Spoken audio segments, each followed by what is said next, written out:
Kabayan at katuto, i-share ko lang sa inyo baka sakaling makatulong sa inyo rin. Ito siya yung cut-off machine. Ginagamit ito mga kabayan sa pagbutol ng mga bakal. Kaya ang bala mga kabayan ay yung bato, yung malapad na bato, ang carbonized siya, carbonized stone. Ngayon pinalitan ko mga kabayan ng ng bala ng bakal, pang yung circular. Ito mga kabayan, yung pang ng kahoy. Ginagamit ko siya bali mga kabayan ngayon pagputol ng kawayan. Mas maganda mga kabayan, mas mabilis at hindi nakakapagod. Kaysa gagamit kayo ng minsan yung circular, mahirap gamitin kasi hawak yung dalang kamay. At saka sa circular, medyo maliit yung niya, maliit yung kagat ng blade, nasa mga 2 pulgada lang yung kagat. Ito, maabot ng mga sukatin natin mga bayan. Ito, abot siya ng mga 4 inches yung kanyang kapal na pwede niyang putulin. Ngayon, kaya yung bisa, kagaya niya dami ko agad na putol. Ngayon ko lang to, kahakot ko lang mga 10 o 20 minutes.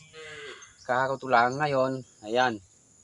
Madami na agad na naputol nitong cut machine na ginawa ko. Sambal ko mga kabayan, to sasambal natin. Papakita ko sa inyo kung paano.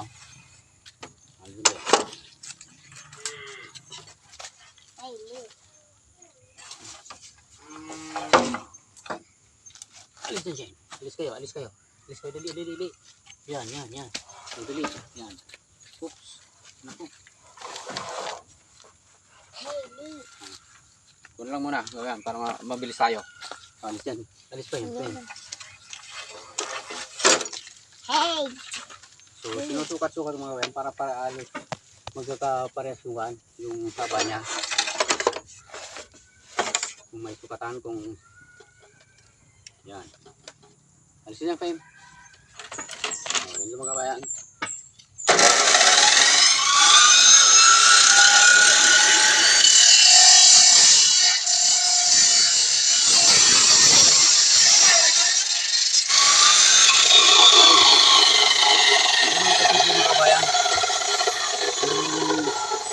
Isang option sa halip na baka lang kaya niyang putulin, pwede mga kabayan sa kahoy, pwede rin sa kawayan.